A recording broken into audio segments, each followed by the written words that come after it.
नमस्कार, आप सभी का स्वागत है साधना प्लस न्यूज में। मैं हूं आपके साथ काजल सिंह। शुरुआत करेंगे बिहार झारखंड की खबरों के साथ, लेकिन उससे पहले नजर डालेंगे आज की सुर्खियों पर। खलारी में बीजेपी नेताओं और कार्यकर्ताओं पर लाठीचार्ज। खलारी में बीजेपी कार्यकर्ताओं का किया विरोध प्रदर्शन। सरकार पर लगाया तुष्टीकरण की राजनीति करने का आरोप। गया में पंचायत चुनाव की प्रक्रिया हुई शुरू। अपने नामांकन कराने में जुटे प्रत्याशी। पहले दिन 67 और दूसरे दिन 207 प्रत्याशियों का हुआ नामांकन। साहिबगंज पुलिस टीम को मिली बड़ी सफलता। पुलिस ने अवैध कारोबार के खिलाफ चलाया छापेमारी का अभियान।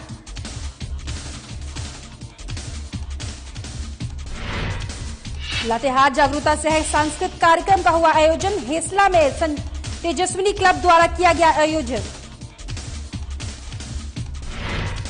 बेगूसराय में इलाज के दौरान घायल व्यक्ति की मौत। पीड़ित परिजनों का रो रो कर बुरा हाल। मामले की जांच में जुटी पुलिस।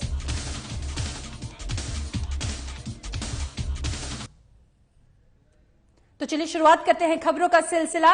विधानसभा घेराव के दौरान बीजेपी कार्यकर्ताओं पर हुए लाठीचार्ज का विरोध पूरे प्रदेश में देखने को मिल रहा है। बुधवार की रात खलारी के राय चौक पर बीजेपी कार्यकर्ताओं ने सीएम हेमंत सोरेन का पुतला जलाकर विरोध किया है। राज्य सरकार पर तुष्टीकरण राजनीति का आरोप लगाते हुए जमकर नारेबाजी भी की गई। मौके पर बड़ी संख्या में बीजेपी कार्यकर्ता मौजूद रहे।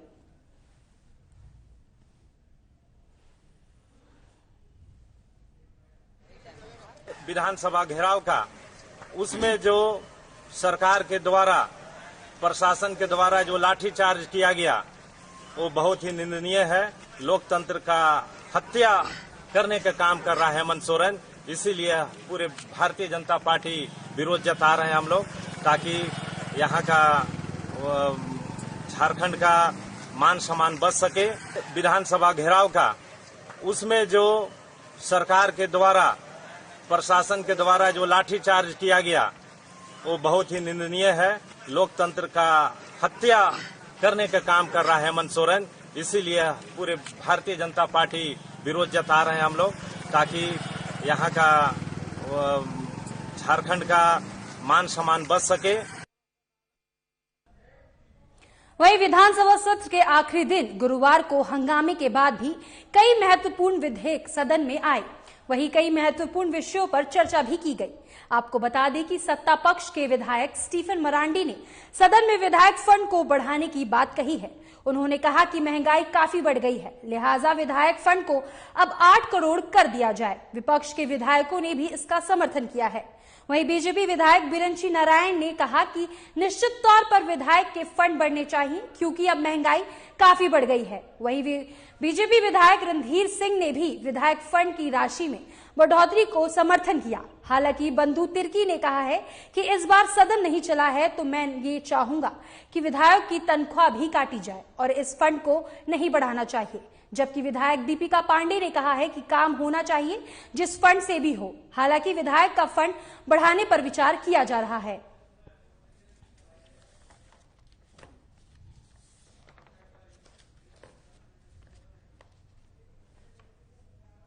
वो विषय भी जनता का ही है, जनता से जुड़ा हुआ ही विषय है। और यह विषय तो स्टीफन मरांडी साहब ने उठाया।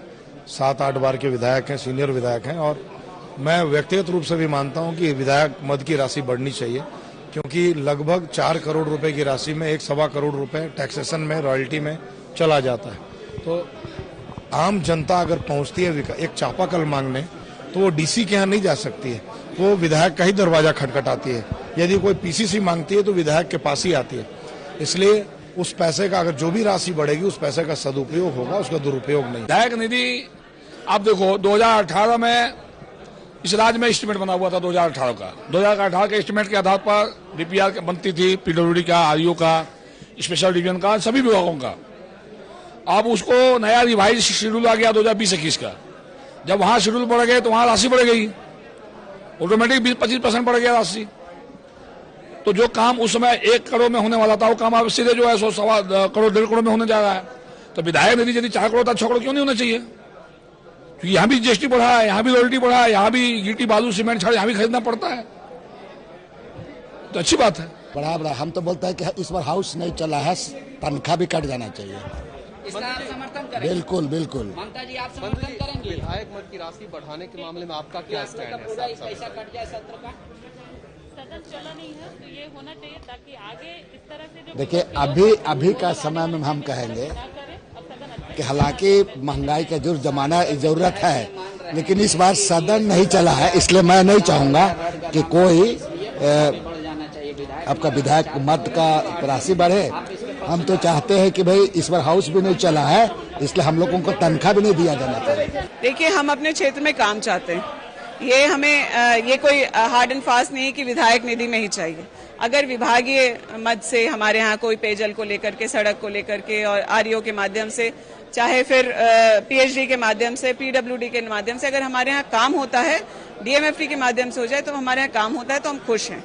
लेकिन कोरोना की वजह से पिछले साल भी फंड मिलने में हम लोगों को परेशानी हुई, इस साल भी वह देरी चल रही है। उसमें यह प्रस्ताव आया है तो हमें ये तो जरूर लगता है कि जो काम हम पिछले 2 साल में नहीं कर पाए हैं वो इस अधिक कोष से हम लोग क्षेत्र में अपने विकास कर पाएंगे। वहीं विधानसभा में नमाज के लिए कमरा आवंटित करने के फैसले पर पुनर्विचार करने हेतु विधानसभा अध्यक्ष ने 7 सदस्यीय सर्वदलीय कमेटी बनाई गई है। दरअसल सरकार अपने फैसले को लेकर बैकफुट पर आ गई है। ये फैसला आने के बाद लगातार विरोध बढ़ता जा रहा था, लिहाजा विधानसभा अध्यक्ष ने कमेटी बनाने का फैसला लिया गया। कमेटी में 7 सदस्य शामिल होंगे, जिसमें स्टीफन मरांडी, कन्वेनर प्रदीप यादव, नीलकंठ सिंह मुंडा, दीपिका पांडे सिंह, लंबोदर महतो, विनोद सिंह, सरफराज अहमद शामिल हैं। कमेटी 45 दिनों के अंदर अपना रिपोर्ट सौंपेगी। बीजेपी विधायक बिरंची नारायण ने कहा है कि निश्चित तौर पर सरकार को झुकना पड़ा। कमेटी की रिपोर्ट के बाद अब ये बंद होगा। वहीं बंधु तिर्की ने कहा कि मैं तो शुरू से इस मामले पर कमेटी बनाने के पक्ष में था।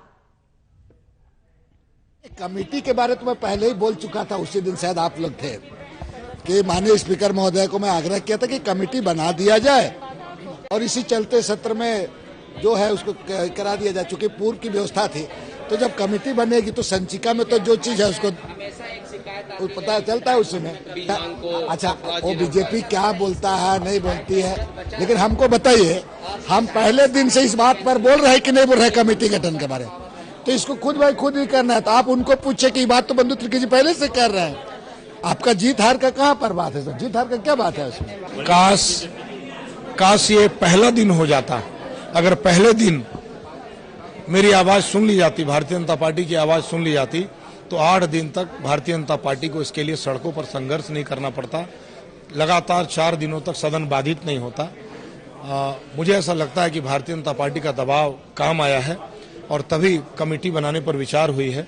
मैं उम्मीद करता हूं कि कमेटी की जो घोषणा होने वाली है, वो कमेटी जब भी अपना रिपोर्ट देगी, उसमें कम से कम विधानसभा में नमाज अदा करने का जो कक्ष है उसे जरूर रद्द किया जाएगा।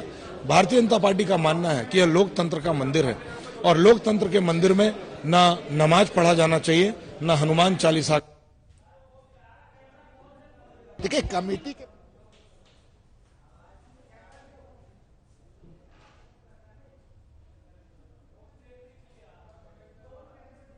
आपको बता दें कि विधानसभा में नमाज के लिए कमरा आवंटित करने के फैसले पर पुनर्विचार करने हेतु विधानसभा अध्यक्ष ने 7 सदस्यीय सर्वदलीय कमेटी बनाई है।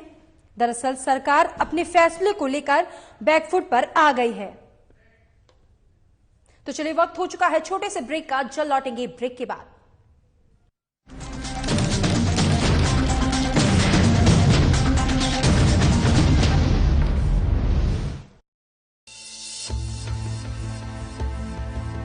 रामकृष्ण मिशन अस्पताल रांची में सेवा का एक सर्वोत्तम संस्थान। 7 दशकों से रामकृष्ण मिशन सैनिटोरियम में सभी बीमारियों का आधुनिक पद्धति से सस्ते दर पर इलाज। अस्पताल में अनुभवी डॉक्टर और कुशल नर्सें रखेंगी आपका विशेष ख्याल। सभी आधुनिक चिकित्सकीय उपकरणों से लैस 24/7 है सेवा में समर्पित। रामकृष्ण मिशन अस्पताल, खूंटी रोड, तूपुदाना, रांची, जिसका सेवा ही परम धर्म है।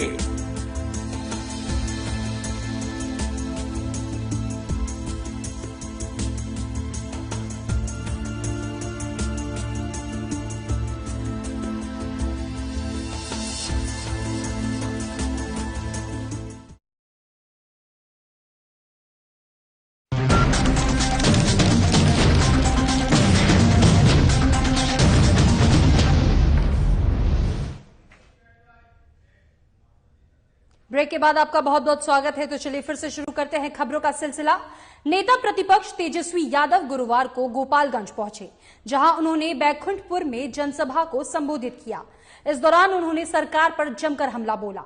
इस चुनावी दौरान में सभा में मंच से लेकर मैदान तक कोरोना नियमों की जमकर धज्जियां उड़ाई गई।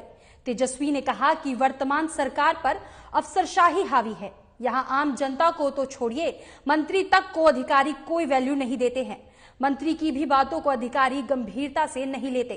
बता दें कि तेजस्वी यादव बैकुंठपुर के पूर्व विधायक देवदत्त प्रसाद की पुण्यतिथि में शामिल होने आए थे।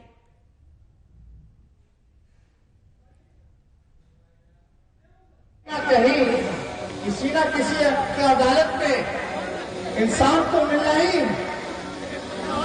भले ही हमको कुछ नहीं कहना। पिछले बार प्रचार में मुख्यमंत्री जी कहती हाथ जोड़ करके मेरा अंतिम चुनाव है। क्या बोले थे?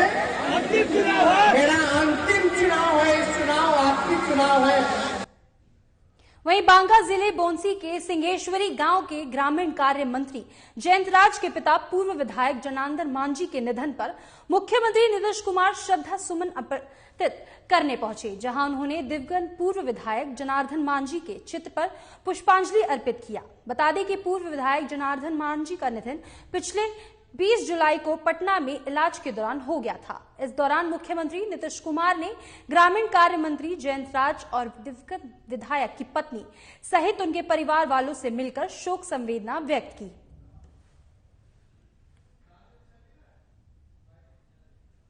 पार्टी के वरिष्ठ नेता और हमसे तो बहुत ही पुराना संबंध रहा है और ये तो विधायक रहे ही हैं अनेकों बार, लेकिन इस बार अचानक उनकी तबीयत खराब हो गई और वो चले गए। ये हम लोगों को बहुत तकलीफ हुआ और उसी समय जब तबीयत खराब थी उस समय भी बात होना, इनसे बात होना, सब कुछ तो होता ही रहता था। वहीं रामविलास पासवान की पहली पुण्यतिथि पर पटना में भव्य कार्यक्रम के आयोजन की तैयारी में एलजेपी जुटी हुई है। इससे लेकर शेखपुरा जिले के एलजेपी कार्यालय में एक बैठक का आयोजन भी किया गया। इस बाबत में एलजेपी जिला अध्यक्ष इमाम गजाली ने बताया कि सांसद चिराग पासवान के नेतृत्व में इस बार रामविलास पासवान की पहली पुण्यतिथि में भारी संख्या में लोग शामिल होंगे, इसलिए ये बैठक का आयोजन किया गया और लोगों तक निमंत्रण कार्ड भी उपलब्ध करा दिया गया है। उन्होंने कहा कि एलजेपी सुप्रीमो की पहली पुण्यतिथि पर बड़ी संख्या में लोग उपस्थित होंगे।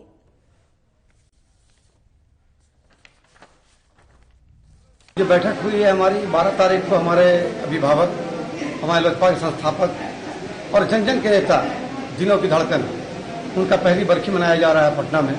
उसको लेकर मैं बैठक कर रहा था शेखपुरा जिला के अंदर। हमारे पास लगभग उनका इन्विटेशन कार्ड आया है हमारे सांसद महोदय चिराग पासवान साहब, तो उनको बंटवाना है। आपको मैंने पत्रकार बंधुओं के मैंने कार्ड दिया है, आपको मैंने दिया है कार्ड। तो मैं चाहूंगा कि आप भी वहाँ पे आइए। मैं आपको दावत दे रहा हूँ चैनल के माध्यम से कि आप लोग पूरी टीम 12 तारीख को कृष्णापुरी वहाँ पधारे आप लोग, और एक अपार जन सैलाब रहेगा, लाखों का मजमा रहेगा।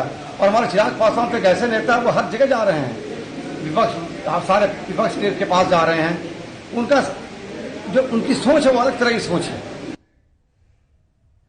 वहीं सूबे के मुख्यमंत्री नीतीश कुमार गुरुवार को मुंगेर पहुंचे। बता दें कि सूबे के मुख्यमंत्री नीतीश कुमार जल संसाधन मंत्री संजय झा और भवन निर्माण मंत्री अशोक चौधरी के साथ तारापुर के दिवंगत विधायक स्वर्गीय मेवालाल चौधरी को श्रद्धांजलि देने के लिए मुंगेर के तारापुर स्थित उनके आवास कमरगामा पहुंचे, जहां स्वर्गीय मेवालाल चौधरी के श्रद्धांजलि सभा में शामिल होकर दिवंगत विधायक के तैल्य चित्र पर श्रद्धांजलि दी। श्रद्धांजलि सभा के दौरान सीएम नीतीश ने स्वर्गीय मेवालाल चौधरी के परिजनों से भी मुलाकात की।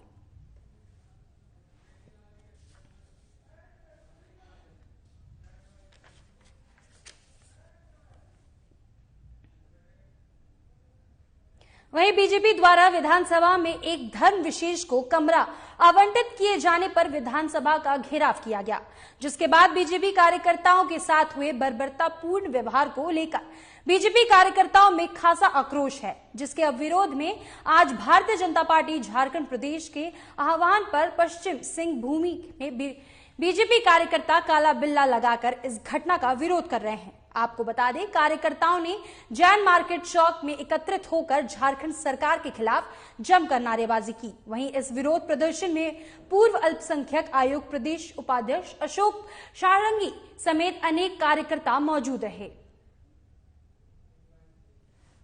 हेमंत की सरकार जो तानाशाही और बर्बरता अपनाने लगी है, इसलिए विधानसभा जो होता है लोकतंत्र का जो मंदिर है वो सभी धर्म का है। हमारा देश के संविधान में सभी धर्म के लोग हैं। उसमें किसी खास धर्म के लोगों को नमाज पढ़ने के लिए कमरा मुहैया कर देना ये संवैधानिक विरोध है। तो भारतीय जनता पार्टी ने सदन में रखा कि अगर आप उनको दे रहे हैं तो और भी जो धर्म के हैं, हिंदू है, ईसाई है, सारना धर्म है, उनके लिए भी कमरा व्यवस्था करें। परंतु उसमें ना सरकार सुन रही है, ना स्पीकर उसको सुन रहे हैं। क्योंकि अगर किसी से एक समझौता से अगर आप कोई नमाज पढ़ता अलग बात है, आप अधिकृत नहीं कर सकते, ये संवैधानिक अधिकार नहीं है। परंतु इन्होंने सुना नहीं, तब भारतीय जनता पार्टी ने सदन में आवाज तो उठाया और जोरदार सदन को मानसून सत्र में विरोध करके रखा है।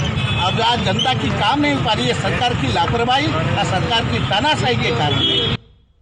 तो चलिए, वक्त हो चुका है छोटे से ब्रेक का, जल्द लौटेंगे ब्रेक के बाद।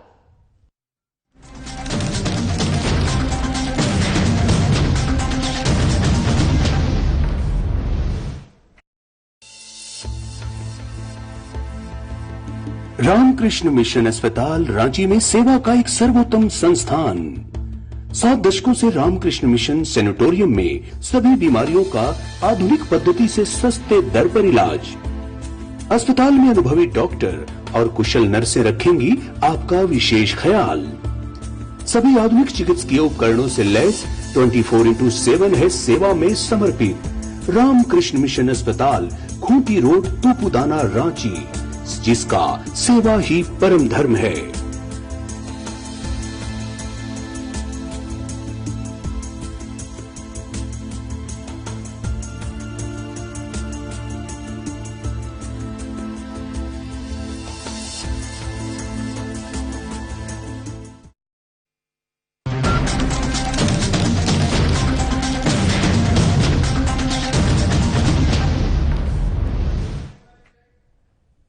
ब्रेक के बाद आपका बहुत बहुत स्वागत है। तो इसी बीच धनबाद से एक बड़ी खबर सामने आ रही है, जहां पर कोयला के अवैध के कारोबार पर पुलिस ने शिकंजा कसा है। बता दें, धनबाद के गोविंदपुर में पुलिस ने छापेमारी की है। भाजपा नेता के कोयला भट्टे पर छापा मारा गया है। मैनेजर राय के ठिकाने पर भी पुलिस पहुंची है। कोयला चोरी का सरगना है मैनेजर राय। धनबाद में कोयले के अवैध कारोबार पे पुलिस ने शिकंजा कसा है। पुलिस के डर से अंडरग्राउंड है मैनेजर राय। बता दें, धनबाद के गोविंदपुर में पुलिस ने छापेमारी की है। भाजपा नेता के कोयले भट्टे पर छापा मारा गया है। मैनेजर राय के ठिकाने पर पुलिस पहुंची है। पुलिस के डर से अंडरग्राउंड है मैनेजर राय। धनबाद के गोविंदपुर में पुलिस ने छापेमारी की है। कोयला के अवैध कारोबार पर पुलिस ने शिकंजा कसा है।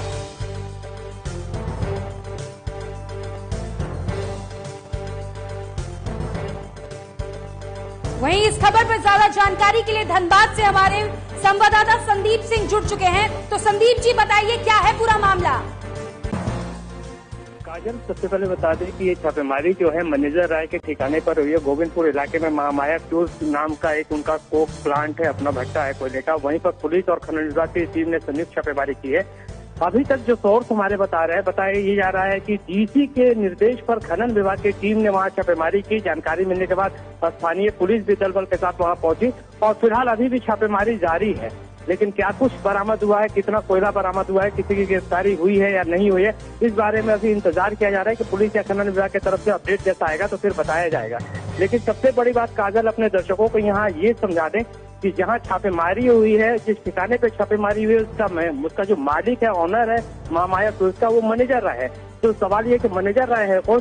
तो जो लोग धनबाद को जानते हैं या कोयला के कारोबार को जानते हैं, वो मैनेजर राय के नाम से वाकिफ है। मैनेजर राय वो शख्स है जो झारखंड में, धनबाद ही नहीं, झारखंड में कोयला का सबसे बड़ा किंगपिन माना जाता है। कोयले के जो अवैध कारोबार हो जाए, जो कोयले की चोरी होती है, कोयले की तस्करी होती है, झारखंड के अलावा यूपी, बिहार, बंगाल तक का जो इलाका है, एक बड़ा सिंडिकेट बनाकर मैनेजर राय पिछले कई सालों से या फिर ये कहें कि दशकों से ये काम करता आया है। मैनेजर राय एक बहुत बड़ा चर्चित नाम है, कोयले के क्षेत्र में बदनाम नाम है। कोयले की चोरी और अवैध तस्करी को लेकर हमेशा से ये सुर्खियों में रहा है, कई बार ये जेल भी गया है। दूसरी चीज काजल यहाँ ये भी बता दे, अपने दर्शकों को ये बताना जरूरी होगा कि यही मैनेजर राय है जिसपे आरोप ये लग रहा है कि पिछले 3-4 महीने पहले की अगर बात करें, जो कोरोना का समय अभी था, अप्रैल, मई, जून, जुलाई का जो समय था, उस समय में आरोप ये लगा कि मैनेजर राय ने धनबाद समेत झारखंड के 13 जिलों में कोयला कारोबारियों से रंगदारी वसूला इसने। ये बहुत बड़ी बात है कि कोयला कारोबारियों से जो लोग वैध तरीके से, लीगल तरीके से लाइसेंस लेकर जो लोग कारोबार करते हैं, उनको डरा धमकाकर इसने उनसे रंगबाजी वसूला, रंगदारी वसूला है। और रंगदारी वसूलने वाले जो व्यापारी है उनकी संख्या सैकड़ों में है। धनबाद के 23-24 व्यापारी है, उसके अलावा धनबाद के 13 जिले जो है वहाँ पर इसकी टीम जाती थी और ये लोगों को डराते थे, धमकाते थे, पुलिस का धौल दिखाते थे। इनका कहना था जिन कोयला कारोबारियों से पैसा वसूलते थे उनको एक वरीय IPS अधिकारी का धौल दिखाते थे, कहते थे कि उनका संरक्षण हमको प्राप्त है, उनके कहने पे ही हम पैसा लेने आए हैं। और जब लोग नहीं डरते थे, लोग पैसा देने को तैयार नहीं होते थे, तो बाकायदा ये छापेमारी तक पुलिस के साथ मिलकर करवाता था। पुलिस के वो कौन से पदाधिकारी थे जिसके कहने पर, इसके कहने पर वो लोग टीम भेजकर छापेमारी करते थे, कोयला व्यापारियों को परेशान किया जाता था। ये पूरा मुद्दा जांच का विषय है, लेकिन काफी बड़ा मुद्दा है क्योंकि बड़े पैमाने पर झारखंड के 13 जिलों में कारोबारियों से रंगदारी वसूली गई। ऐसा माहौल बनाया गया कि कई कारोबारी धंधा बंद करके वो झारखंड से भाग खड़े हुए, उन्होंने बंद कर दिया धंधा कि हमें धंधा नहीं करना है, जिससे सरकार को, चाहे वो केंद्र सरकार हो या राज्य सरकार हो, राजस्व की नुकसान हुआ है, बहुत बड़े पैमाने पर राजस्व का नुकसान हुआ है। लेकिन मैनेजर राय कभी भी कमजोर पड़ता हुआ नहीं दिखा, इसकी रंगबाजी जारी रही। लगातार ये टीम अपनी टीम लेकर जाता था, रंगबाजी मांगता था, जो लोग नहीं देते थे उन पर पुलिस की कार्रवाई करवाता था, जो लोग उस पर भी नहीं करते थे उनको झूठे मुकदमे में, याद करिए कि बता दें अपने दर्शकों को कि झूठे मुकदमे दर्ज करवाता था वैसे व्यापारियों के खिलाफ जो इसके झांसे में नहीं आते थे, जो रंगबाजी नहीं देते थे। कई ऐसे व्यापारी है जिसको इसने झूठे मामले में बदनाम करने की कोशिश की।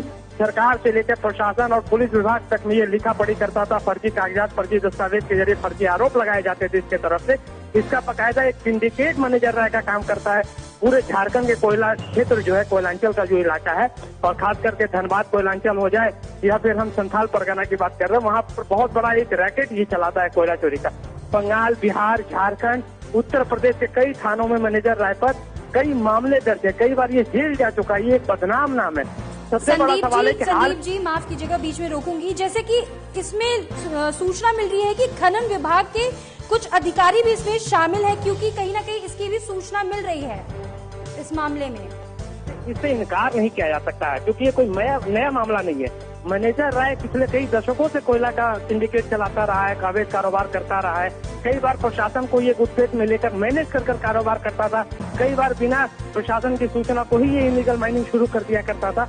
तो इसमें कोई शक नहीं है कि प्रशासन के अधिकारियों का कहीं ना कहीं शय इसको रहा है पहले भी, और अभी के समय में इस पर किसका हाथ है ये जांच का विषय है। क्योंकि एक मामला मैंने अभी बताया अपने दर्शकों को कि ये जिस तरीके से इसने वसूली की है, बताया ये करता था कि इसके ऊपर एक सीनियर IPS का हाथ है। अब वो सीनियर IPS कौन है, कहा यह भी जाता है कि उसका तबादला कोयलांचल के क्षेत्र से हो चुका है। ये सरकार और विभाग के लिए जांच का विषय है कि कौन ऐसे अधिकारी हैं जिनका संरक्षण इसको प्राप्त है, जिसके नाम पर ये वसूली करता था, और वसूली की रकम 100 करोड़ से भी ज्यादा है। तो प्रशासन हो, पुलिस हो, खनन विभाग हो, कहीं ना कहीं सबका रोल संदिग्ध तो है ही पूरे मामले में। लेकिन बावजूद हाल फिलहाल में जिस तरह से इसने रंगबाजी वसूली और व्यापारी इसके खिलाफ उठ खड़े हुए, तो उसी दबाव का नतीजा है कि सरकार को या फिर जिला प्रशासन को दबाव में आना पड़ा है और आज ये छापेमारी की कार्रवाई को अंजाम दिया गया है। काजल, बहुत बहुत शुक्रिया संदीप सिंह जी आपका इस ज्यादा जानकारी के लिए।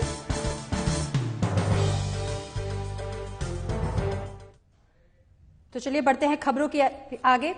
लातेहार जिले के हैसला में तेजस्विनी क्लब के द्वारा जागरूकता सह सांस्कृतिक कार्यक्रम का आयोजन किया गया, जहां इस कार्यक्रम में बतौर मुख्य अतिथि के रूप में पंचायत समिति सदस्य प्रेम सिंह और प्रखंड की महिला समाज सेवी सह अपना अधिकार अपना सम्मान मंच की सचिव संतोषी शेखर ने शिरकत की। कार्यक्रम में उद्घाटन के पूर्व क्लब की महिला सदस्यों के द्वारा अतिथियों का आदिवासी परंपरा के तहत मानदर के साथ स्वागत करते हुए कार्यक्रम स्थल तक लाया गया, जिसके बाद कार्यक्रम की विधिवत शुरुआत अतिथियों के द्वारा की गई। तेजस्विनी क्लब के जुड़ी महिला और युवतियों के द्वारा सांस्कृतिक कार्यक्रम पेश करने के साथ नुक्कड़ नाटक के जरिए साक्षरता के प्रति जागरूकता और मानव तस्करी पर आधारित नाटक पेश किया गया।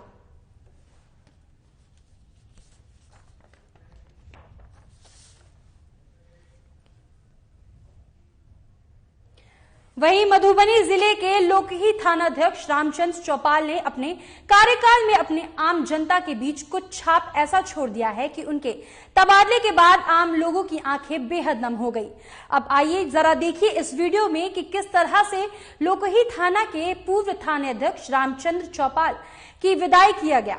दरोगा साहब की विदाई बहुत ही अनोखे अंदाज में किया और इतना ही नहीं, उनको मिथिला के रीति रिवाजों के साथ पाक दुपट्टा और फूल में मालाओं से भी भव्य स्वागत किया गया, जो कि इस वीडियो में देख सकते हैं कि किस तरह से सैकड़ों लोगों ने गाजे बाजे के साथ और अनोखे अंदाज में विदाई किया। इतना ही नहीं, दरोगा साहब को फूल माला भी पहनाया गया और फिर उसके बाद खुशी खुशी विदाई की गई। लोगों का प्यार देखकर थाना प्रभारी की आंखें नम हो गई और भावुक होकर बोले कि मैं इस मान सम्मान को कभी नहीं भूलूंगा। इस दौरान मौके पर एलजेपी के वरिष्ठ नेता राम बालक पासवान, लोकही प्रमुख वरुण बिहारी, जसवंत कुमार, घूरन यादव, ब्रजेश यादव, हैदर अली, दुर्गानंद पासवान और विजय गुप्ता सहित कई तमाम लोग मौजूद रहे।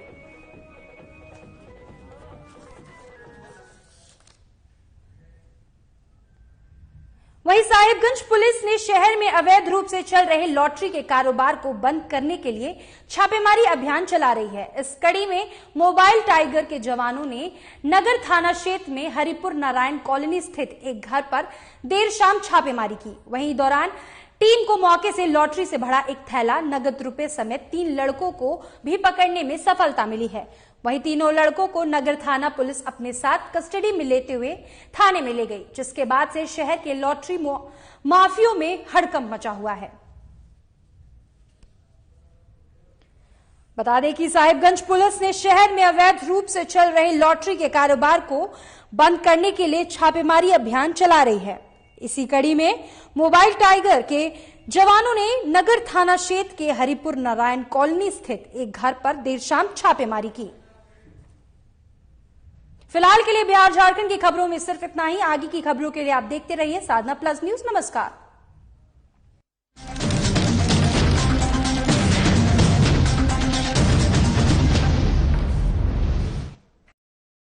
पंजाब है जसप्रीत का ठिकाना, मुंबई है आदर्श का आशियाना, केरल का गोविंद